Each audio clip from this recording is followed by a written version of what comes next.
guys, this is your girl, Coach Ebony Nicole, the writing coach and the vice president of the Rochester Black Authors Association. And we are back with you for another dope podcast interview of another dope Black author.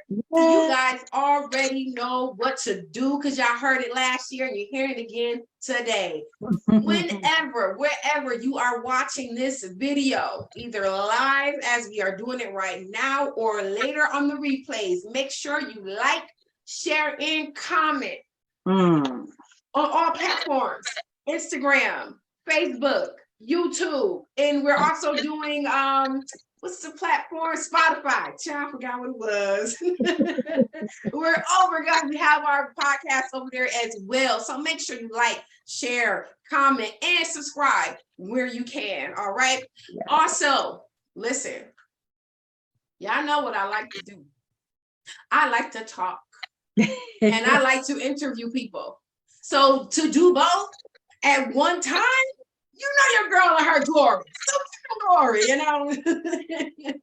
I have one of the most God-fearing women I know. Y'all don't know the conversations we had. Hallelujah. When Jesus showed up just to say, hey, how y'all doing? Be like, what up, Jay? What's going on? What you need? But she's an amazing person, an amazing woman, amazing mom and wife, and an amazing author. And I cannot wait for you all to get to know her. All right. But before we jump in, let me give y'all some information real quick. Save the date of June 3rd. We are back for the 7th annual Rochester Black Authors Association presents the Rochester Black Authors Expo. All right, it's going to be 3 days from Friday till Sunday.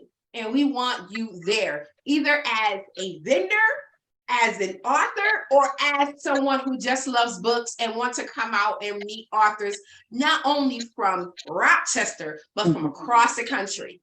Hopefully this year, we'll be able to bring back the lady from Toronto so we can be international. And so with that out the way, please, or before I get that out the way, make sure you lock in that date from the June 2nd to June 4th, because we definitely want all of the authors to meet us there, meet us here in Rochester. No matter where you are welcome at the expo. Okay. And you will find more information about it, and registration will be up and available starting February 1st, where you can lock in your seat. All right. Y'all, we about to get into it. Y'all ready? Let's go. Ebony. I already said your name because it's Ebony and Ebony. No, stop, because my best friend, she hates it when I do that. She's like, what is that? I don't know. Girl, I don't even know. It just pops out. But I want you to tell people who you are, where you're from, and a little bit about yourself. Ooh. So you can do that, the Ebony. I don't know if you ever had another Ebony that you either coached or connected with. No, you're the only Ebony. You're the only Ebony. So that makes it good. That makes it good. Double trouble in a word, right? That whole part. Hi, everybody. As you already know, some of you may know, Coach Eb was my coach. She is my coach, not was, because she said I'm her friend. She's my forever coach. Forever. So, Coach Eb is my coach. And so my name is Ebony Stubbs. I am a renowned new author. Let's just stick to that. And so I am learning through this process not to limit who I am. You have asked who I am. And so now writing the book has tagged on the title of author Ebony Stubbs. And I really like that, right? Like a doctor goes by Dr. So-and-so. And so I'm liking that, because that was like hard work to become the author that I am today. So I'm author Ebony Stubbs. I'm a wife. I'm a mother of 3 amazing boys. I am a leader in the community. Maybe you don't see my face all the time, but I'm a leader in a community, a leading parent. I'm a board of trustee, parent. I am a parent leader. I am an encourager. I can't leave that out. I'm an encourager of the word.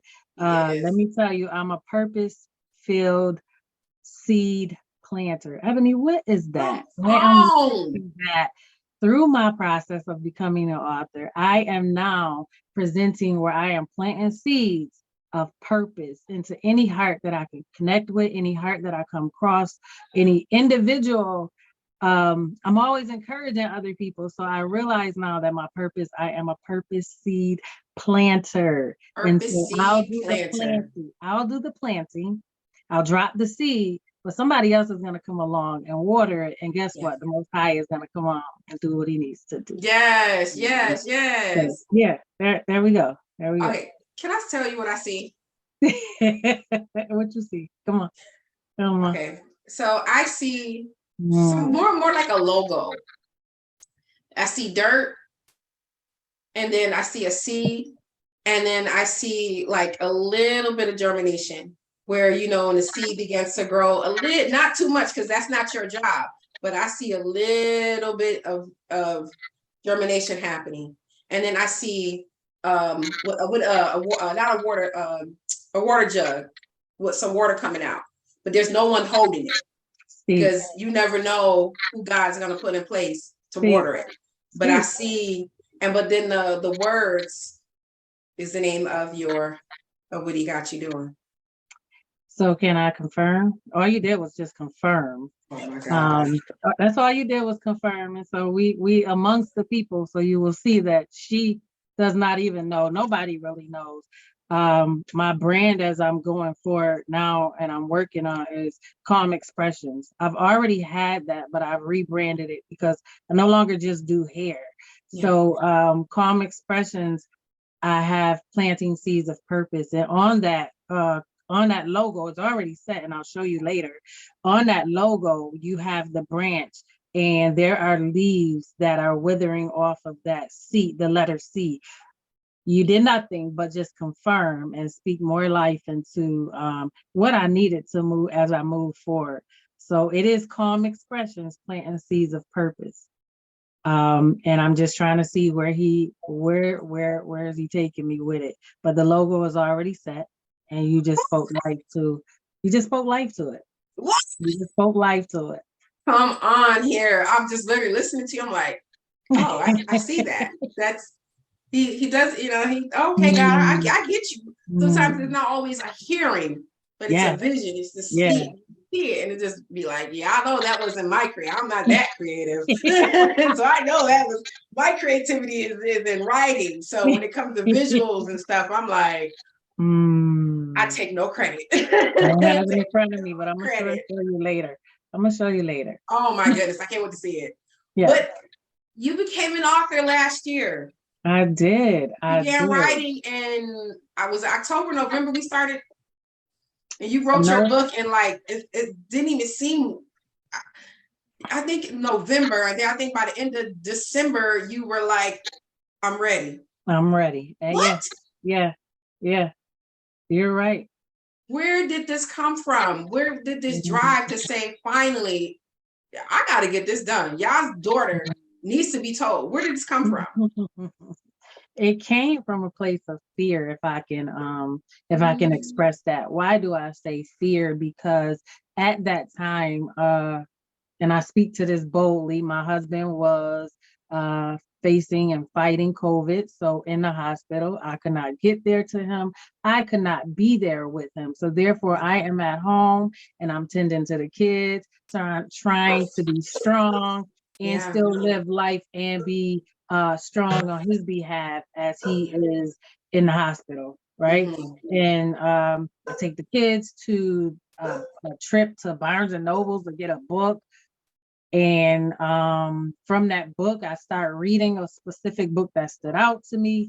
And in that book, it did something else where it pierced me and it allowed me to hear the Most High's voice very clearly as I was reading that it's time to write your book. A book that I knew that I did not know was inside of me. Even though people tend to speak into your life, girl, I see a book, or you need to write a book. I didn't see it, but it was Yeah. something about this time at that moment when I was fretful that I didn't know what was going to happen to my husband. I Yeah. didn't know if he was going to die and not come back home. So that's why I say a place of fear.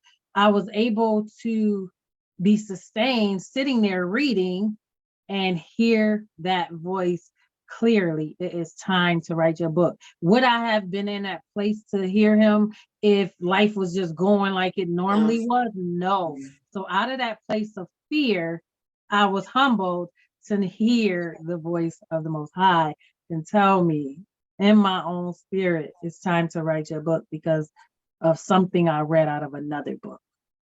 And that's why it's important people should read. Because you never know with a book. When you pick up a book, you never know how it's going to literally change your life. And so upon saying out of fear, so it was like out of fear birthed this book. Yeah. Out of fear birthed this book. And typically, I don't want to say it was fear. I know it was fear for you, but fear typically doesn't let us go. Fear typically stagnates us, keep us locked in, and we don't move when we're fearful. We think about the last time you were afraid of something. You not spiritually afraid, but just in a natural fear. It was you stand still and you don't move or you run from it.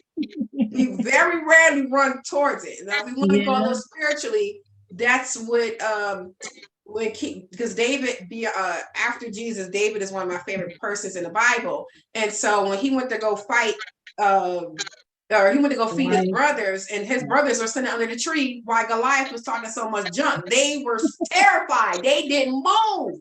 But David heard it. David like, what is that? Yes. Yes. Somebody hold my mouth quick because I'm about to slay a giant.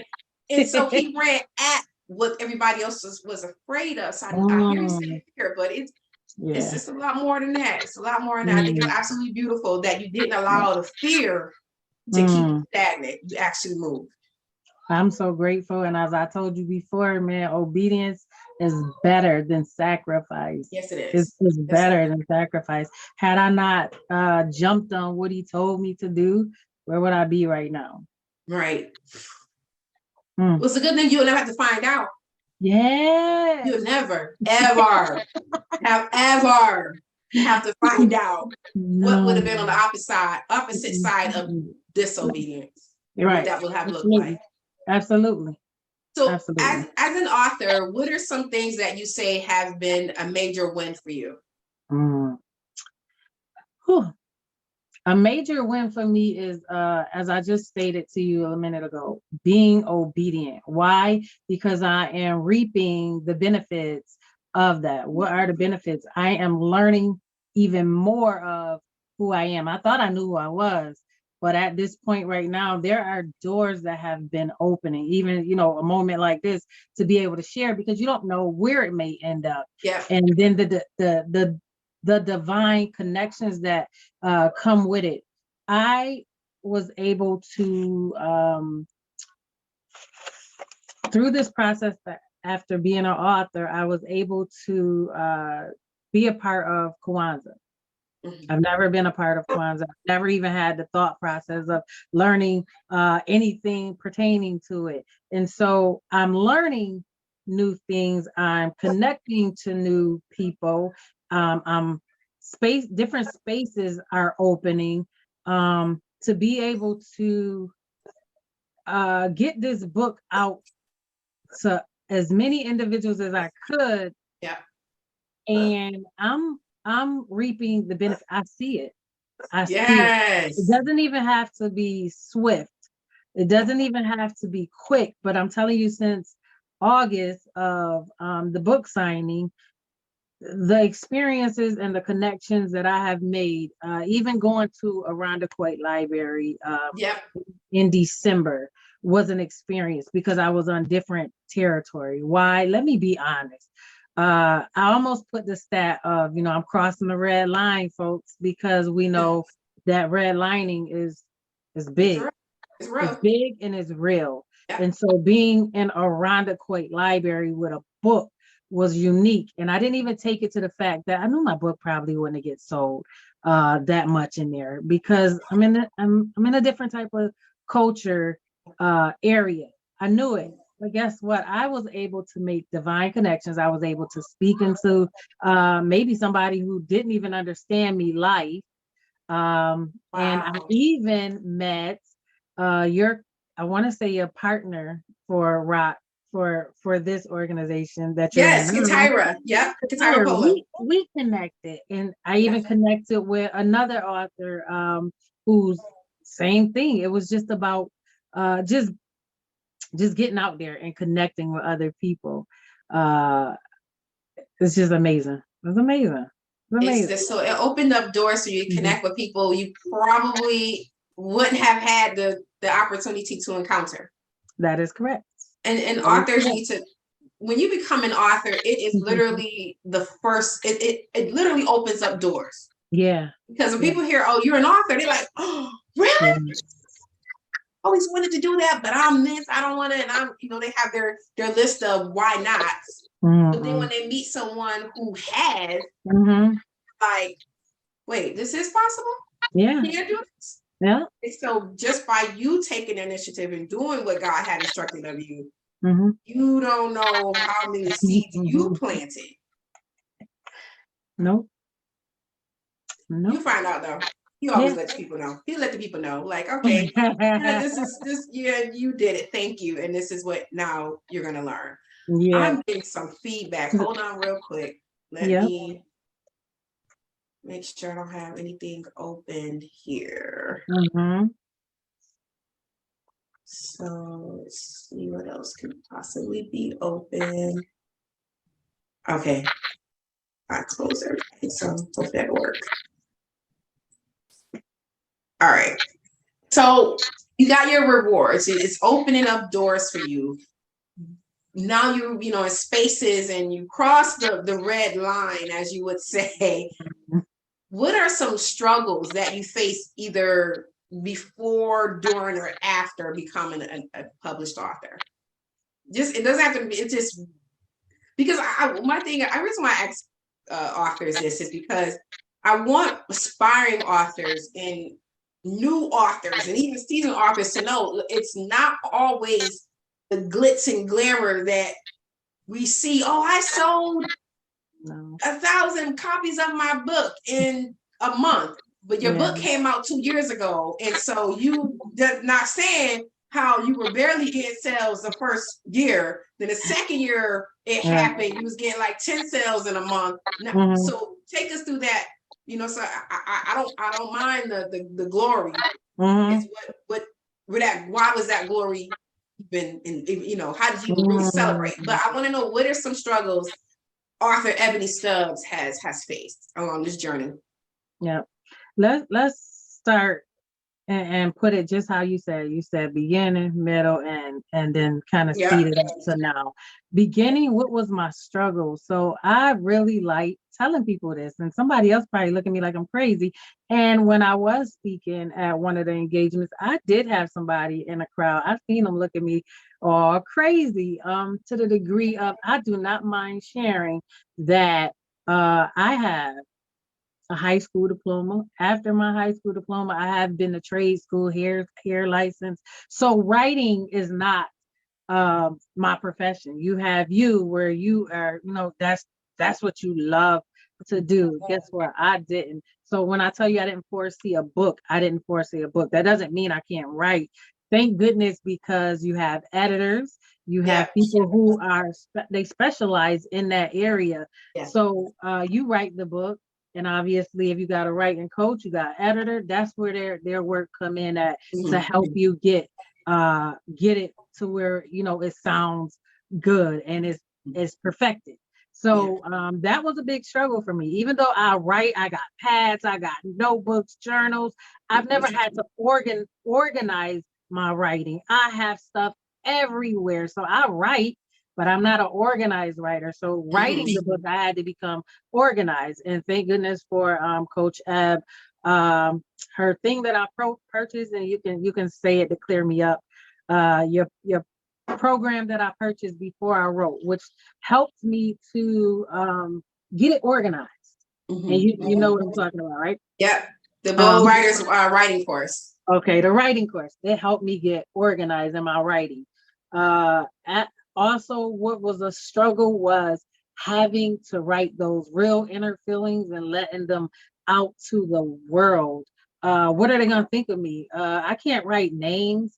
I can't put this in there because this is going to hurt so and so, or I don't know how they're going to feel. That was a struggle. Even writing a piece where I had to release some feelings that I thought I dealt with, which allowed me then to step back for a little bit because I had to stop writing that for a little bit because it choked me that bad. So that was the beginning. Those were my struggles in the beginning. The middle, after I sold the first 100 copies, after the book signing, then it got dead. Like what do I do now? What do I do now? Okay, Father, you told me to write this book. What do I do now? Yeah, 100 copies has been sold. I'm still selling copies, maybe 2 or 3 a month since August. What do I do now? And through the process, let's speed it up to where I am now. You just keep going. The same faith that I had when I wrote the book is the same faith I have to have now. So I may go to that library in Irondequoit and no, guess what? 2 books were sold, but that is okay because I now have connected with other individuals. I now have branched out, and guess what? I can take pictures of me being at Irondequoit Library, and that's building my platform. That's building my portfolio. So the same faith that I had in the beginning when he said write, and I didn't understand where the money was going to come from. I didn't understand how I was going to get what was in my mind onto a piece of paper. Is the same faith I have to have right now. And he's still progressively showing me who I am through this process. Yes. And that's the thing. These struggles happen to us all. And it's either you're starting out, you're seasoned, or you are just like as well into your authorship journey. It happens. But as long as you don't stop, as long as you don't give up, as long as you don't have a pity party and invite all of your friends, you will see success. And like the prior one of the other persons I interviewed earlier today, he said you have to define success. Hallelujah. That's it. You have to define it. So my success is not the same. Ebony Nicole Smith's success is not the same as Ebony Stubbs' success. That is true. You know, Ebony Stubbs' success is not the same as Jane Doe. Jane Doe is not the same as Nathan, whoever. It's so different. And I think that when we measure ourselves to others, that's when we're like, well, no. Measure yourself to your faith. Where is your faith? Yeah. There was this a prophet years ago, Prophet Brian Karn. He said, where is your faith? And I was a YouTube video, and I was just listening to some YouTube videos. You know how auto plays, and so it went on to his next one. So I'm listening to it, and then he captures my attention because I'm hearing it in the background. I was working on something. I hear it in the background. It goes, "Where's your faith?" I'm like, "Wait, what?" Some of y'all faith in the unemployment line. What? Some of y'all faith is collecting unemployment. How long you been collecting unemployment? Right. I'm like, oh my God. And then he just went in, and it makes perfect sense. And I said, from that day, my faith is no longer collecting unemployment. It is working. It's working. It's working hard because I got a lot to trust and believe God for. So my faith is working. So I love that as an author. It's like, okay, God, I did this because you said. I released this. I had to endure, the emotional aspect of writing. I had to wonder these different things just to get here. Yeah. And I'm gonna keep going just because you initially told me to go. And so this train, this car, this path will not end until he says so. Yep. Just to add to that little piece you said, and I actually have that written in front of me. The reality of my success is not measured to somebody else. Yeah. And you do yourself a huge disservice trying to measure yourself to somebody else. And you have to get that through your head. Sometimes we look at everybody else glitz and glam. You said that. And we get to saying, I want that or whatever. It's No, not so. no, you don't know if they didn't Not get it. so. You No, don't know if they did get it. That no, you don't know. no. So to want what everyone, I can see wanting to write a book. That's fine. Mm-hmm. But don't want to write it like everyone else. Write No. and find your creative voice. Mm-hmm. And I believe that as authors, when we have found our creative voice, that gives us the unction, that gives Mm-hmm. us the authenticity that we Yeah. are as writers to put it out there. So Mm-hmm. people who have heard you speak before and people who encounter you later, when Yeah. they read your book, they'll be like, oh, that's her. This Yeah. is her. Because Yeah. they've heard your voice. They've heard Mm-hmm. your spoken words. So now they'll be able to hear your written words. Mm-hmm. Agreed. What is some things that you wish you would have known prior to going into writing about yourself? So, because sometimes when we write, well, Mm-hmm. I'll say this for me, when I wrote my memoir, I was like, I didn't know that about me because God opened up and showed me again within my writing. So, what are some things you learned about you as you was writing your book? Mm, I didn't think about this one. um, Somebody can speak to you and pour into you all they want to, but until you get it for yourself, um, it means nothing. And Yeah. why do I say that? Because many people are like, girl, you so strong, you so determined. I didn't see that. I never so the seed was planted in me, right? But eventually through this writing, I'm starting to see that now. Something I did not see in myself before. Why? Because I wrote it, and as I'm rereading, like even my son, he read over a chapter, a little piece, and he looked at me and was like, "Ma, you went through you went through that. Why did you?" I didn't know my own strength, even though Yeah. I've been told that, girl, you're so strong. You're a strong Black woman. You don't, you don't hear that. Like you don't Yeah. hear it as the individual. I mean, who's gonna take on that? Like, yeah, girl, I'm strong. I You don't am. want to wear that cape. It's like, you don't know what I No, had to do to get here. no. Until I read bits and pieces or I hear my son like literally tell me that, Yeah. it didn't sink in until I reread these pieces. Like, I really endure that. Yeah. You I endured and did. survived. Yeah. And I'm here to tell you about it.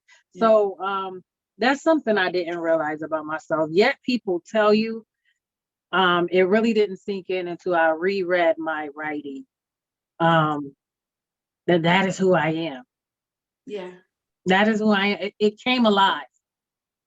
You know, one thing I noticed about your story, and we talked about this, how you didn't know God in the earlier years. But what I love is how you shown how God was weaved into Hallelujah. everything. And Hallelujah. you think like, okay, God, once you Mhm. pick up your cross and move forward with him and you confess who Mhm. he is and what he has done, Right.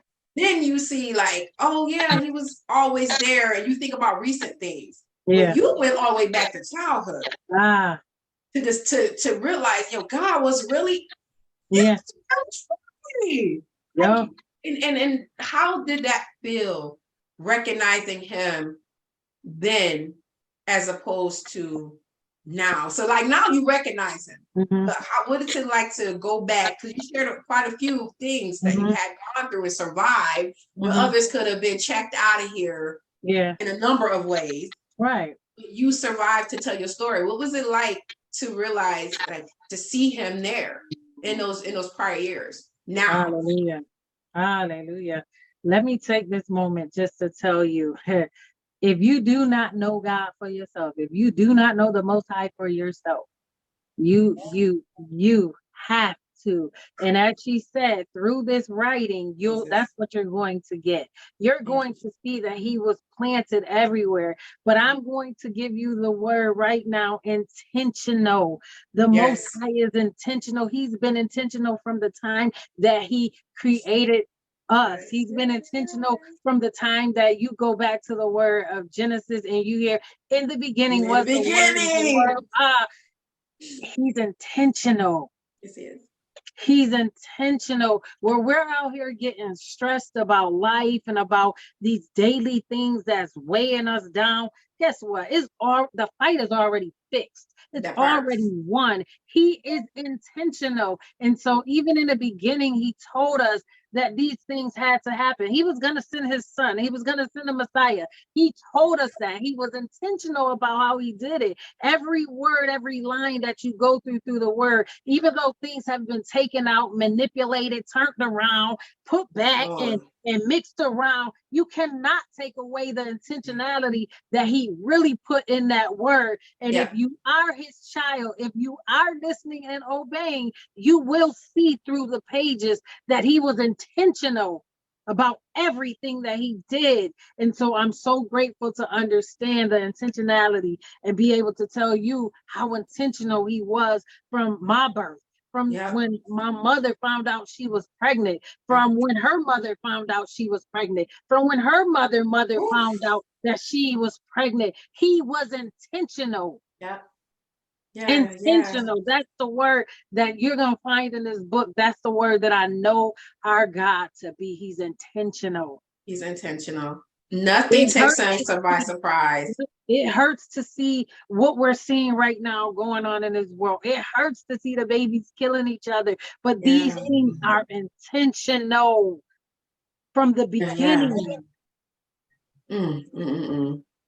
So we're gonna benediction that, Mm. and that's all we got for today. And we'll catch y'all in the next episode.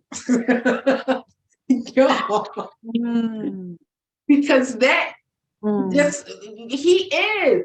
And Mm. he even says in his word, I know the count of every Everything. strand of hair. I stitched Hallelujah. you together in your mother's womb. I Hallelujah. know the plans that I have for you. Like Mm. he is that intentional. He's that into us. Mhm. And so even the good, the bad, the ugly, the left, the right, up, down, he's like, I know, because That's it. everything works together for the good of Hallelujah. those Yeah. Who who are are called called. according. Love Hallelujah. him. Like, so it's intentional. Yeah, you saw him.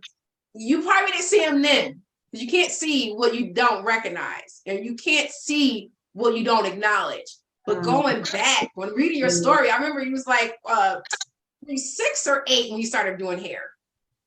I think I put it 11. Around 10 or 11. Okay, 11 years old. And you didn't 11 with your using your fingers to just braid hair on your mama's porch. 11. Not show up in that. See, Mm. a good crazy, a God crazy. It's like a miracle blowing mind crazy. But Mhm. that was God. And then Mhm. taking you through all of the relationships and the one of the strongest things for me reading your book was when you talked about having the opportunity to when you were the first woman or first high schooler woman welder. Yeah. You gave that up for we're gonna tell why because people want you to read the book, but she gave that up for a specific reason.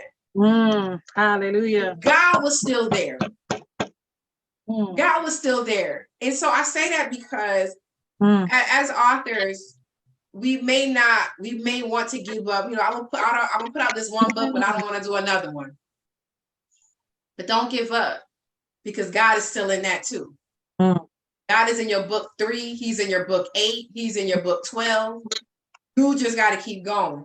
Mhm. And if you find yourself in a place where you're like, I don't want to do this anymore, Yeah. remember why you started. Why you started. Remember why you started. Why you And so started.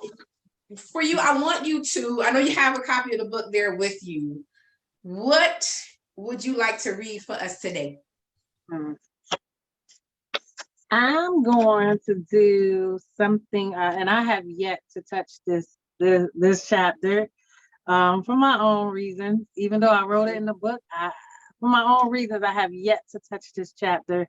I will read the first chapter, the second chapter, and I've skipped over this chapter, but I'm going to read a piece out of this chapter. And if I can just jump in real quick, you said you gave them just a tidbit of, the welding, being the youngest Black female welder, right? And I gave that up.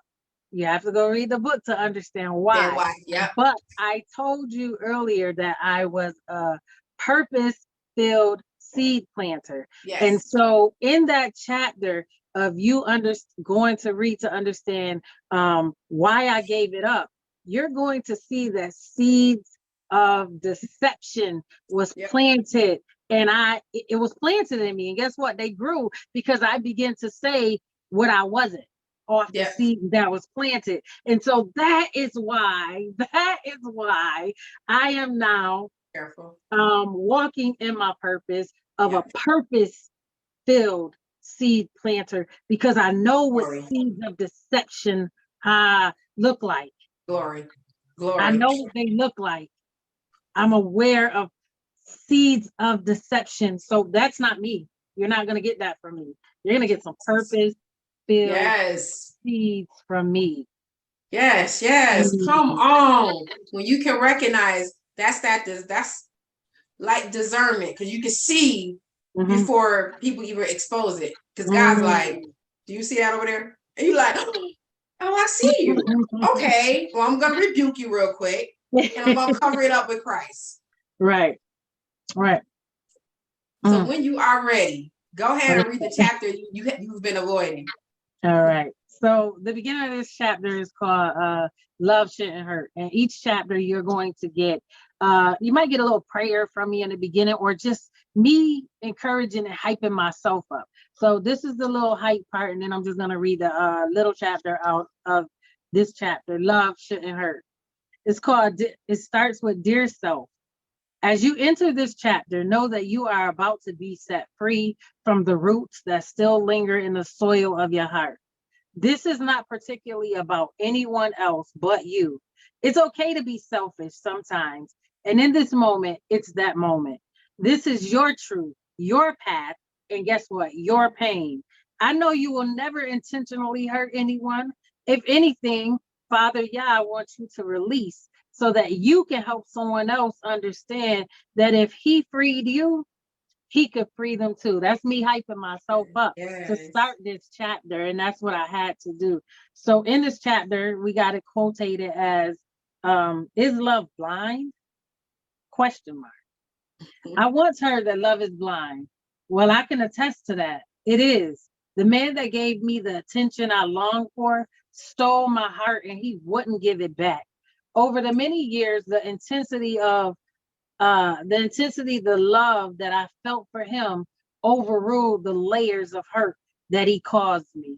8 years after meeting Mr. Drama, he will become my first husband.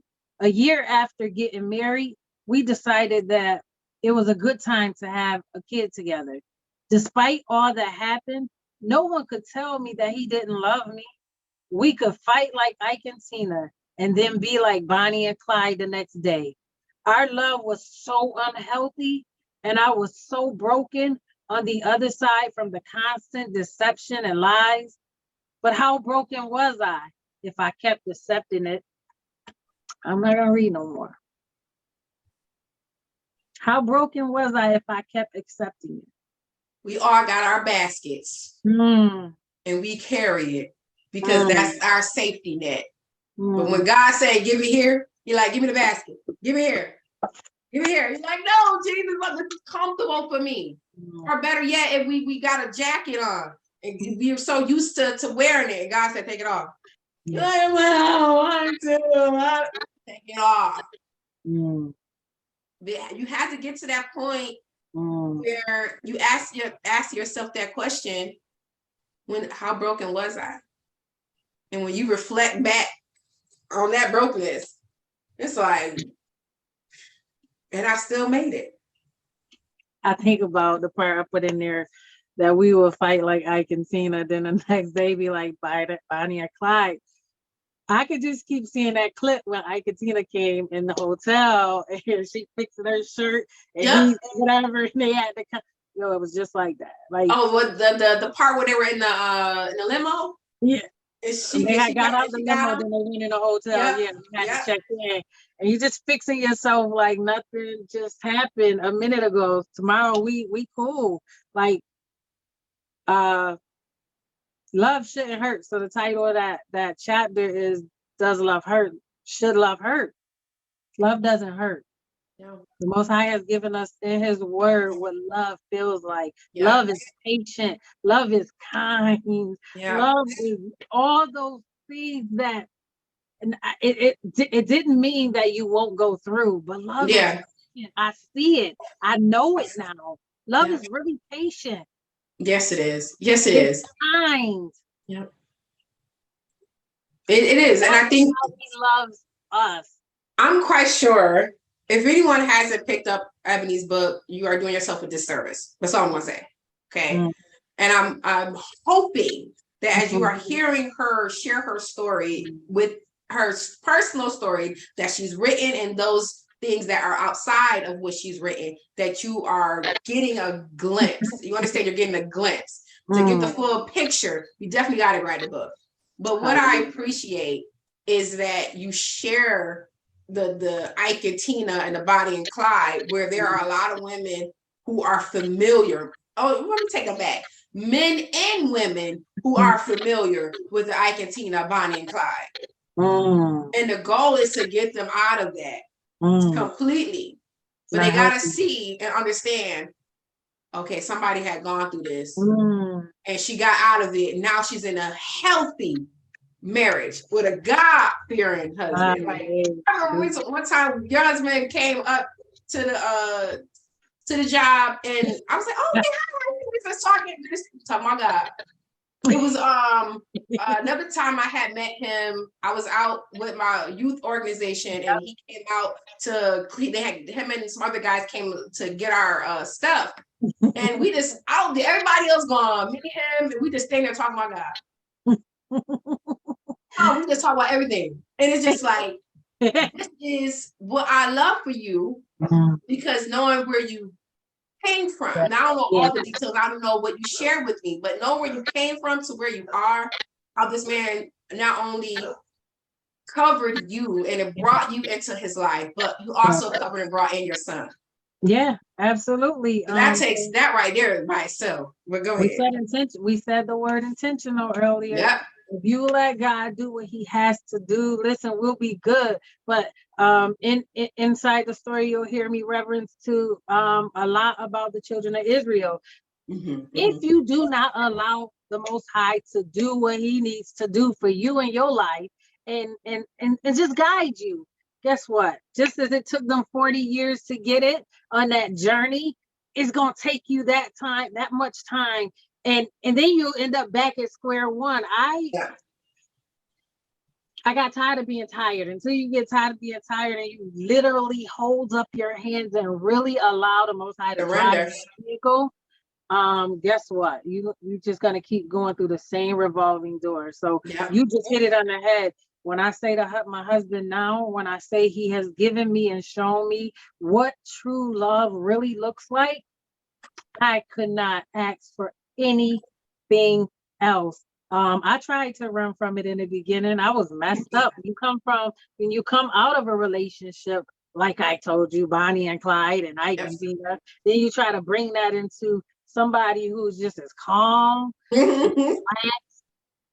Yo, I call him the calm to my storm, because I came out of craziness and I'm trying to bring craziness into his life, and he's looking at me like, nah, we ain't gotta do that. Right. Put down your guards. You don't gotta do that. Put your guard down. He like, remember when Jesus' disciples went to the other side and Jesus was like, we going to the other side and the storm come and Jesus in the boat sleep. Your husband like Jesus. He like, Wake me up for this. What did I say? It's a storm. We going to the other side. Why you tripping? Peace be still. Now let me go back and sleep because I just preached to 5,000 people, and I know I got to preach when I get to the other side. I just want to sleep, but y'all wake me up about a storm. Talking to some wake up before we perish. Leave me alone. But I love that. Yeah. And I hope that women get the opportunity to read your story and see. And I just say women because sometimes we need to see other women walk it out for us. Yeah. That we can follow those footsteps. Okay, so and if there are men who are in abusive Ike and Tina Bonnie Clyde situations, they can read it and walk and see that, okay, she walked it out. I could be, I could walk it out too. And that's what I hope people get to see. When you did not know Christ, he knew you when he was there. He was there. And when you get to a point where you're, like you said, tired of being tired, he'll give you an exit strategy. But and when you get out of that, there's always somebody there that's like, hey, I've been waiting for you. And your husband was the one, hey, I've been waiting for you. So let me help you unlearn the Bonnie and Clyde, Ike and Tina. Let me just show you how to rest in peace and walk in mercy. So let me show you how that works. And so I love that for y'all. Love that. So we got a few more moments. Oh, you want to say something? Go ahead. Who, me? Yeah. No, I was just in agreement with you. I was just in agreement and sitting here in awe because how he just balanced me out. And just thinking about just back to the goodness of the Father. Back to that. He's so good and merciful. Yes, he is. Because even if you take that story, and I have to do my reading on Hosea, and you know that I reverence one of my love story to the book of Hosea. That's the same way how he is with us. We tend to, you think about what I told you about that Ike and Tina thing. That's how we treat God. That's how we treat him. We walk in, out of his life. We cuss him out. We shut the door in his face. We say, I give my finger. And we do that to him.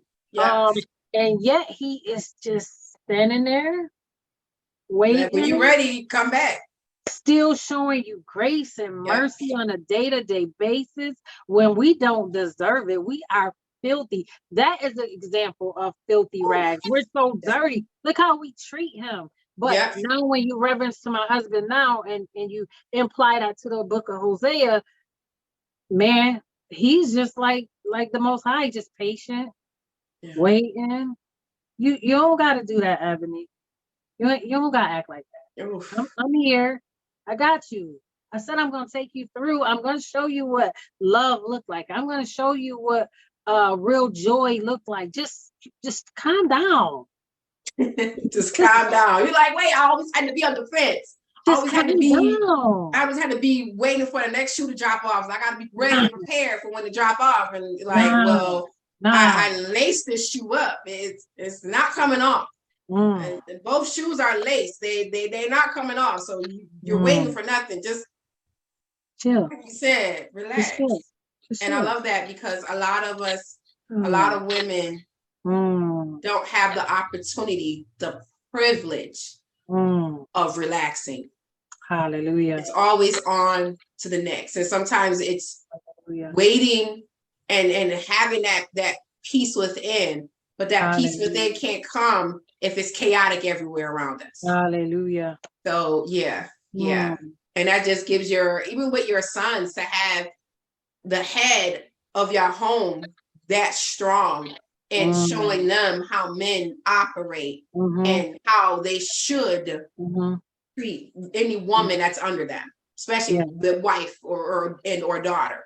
They should see this is how you handle and treat women, and not the Ike and Tina Bonnie and Clyde way, because that's chaotic and we know chaos comes from, and that's not of God. At all. So one thing I want, before we wrap it up, I want you to share a bit of advice for authors who are on the fence about starting this process, who are on the fence about, I want to write a book, but what would you say to them to inspire them, to encourage them to just do it? Um, hmm. I want to use the word, I want to say go make sure you pray about it. Mm-hmm. But what if you don't have a connection with God and you think you heard him to go write the book and you did in disarray? After you pray about it, he, just like anything else, he gives you a peace. He just gives you a peace. Everything flew, it dwindled right in the right order it needed to. Where Yeah. Ev just, you were reachable at that time and was like, okay, this is her. This is who I want you to plant the seed in. I'm going to make sure I get you the money so that you're going to pour into Ebony's business. Ebony's going to do what she needs to do. And now the process is going to get flowing. Prayer. Right. Everything we do, we must pray. But Yes. after you pray, don't just be going like, okay, I prayed about it. You need to Yep. hear, because that's vital, because the doors, he'll open the doors for you. Then you move by faith. Yep. He'll tell you, he'll give you the game plan. You just have to pray, wait, listen, and he's going to instruct you. I will Pray, tell wait, anybody listen, and be that instructed. format, you got to pray. Pray, about it. wait, do it, and wait for, would you say pray, wait, Pray about it, wait, listen, listen, and he's and going to then give you the instructions. I like that. And that's it. So if you are an aspiring author and you know God gave you a book to write, pray, wait, listen, and get your instructions. And I'm gonna tell y'all this. I don't, if you're like, well, Ebony, am I supposed to work with you? Right. There's people that I've started on this journey with, and they will come and like, we'll start, but then things happen and they with someone else. It's okay. Just get his work done. Yeah. Because I know I'm not everyone's coach. I know that I'm okay with that. I'm not everyone's coach. That's why I have a network of other publishers and coaches. So I can get you over to them. That doesn't mean there's billions of people in this earth. I can't service everyone. Okay. And so everyone's not called to me because I know that this is a ministry for me. So I know everyone I can't minister to. But God's like, that's who I need to talk to. This is who I'm sending this person to you. So if you're like, well, coach, I want to do it, but I don't know if I want to blah, blah, blah. Let all that go. Pray. Like Ebony said, pray, wait, listen, and get your instructions. I may not be the one he instructed you to come to.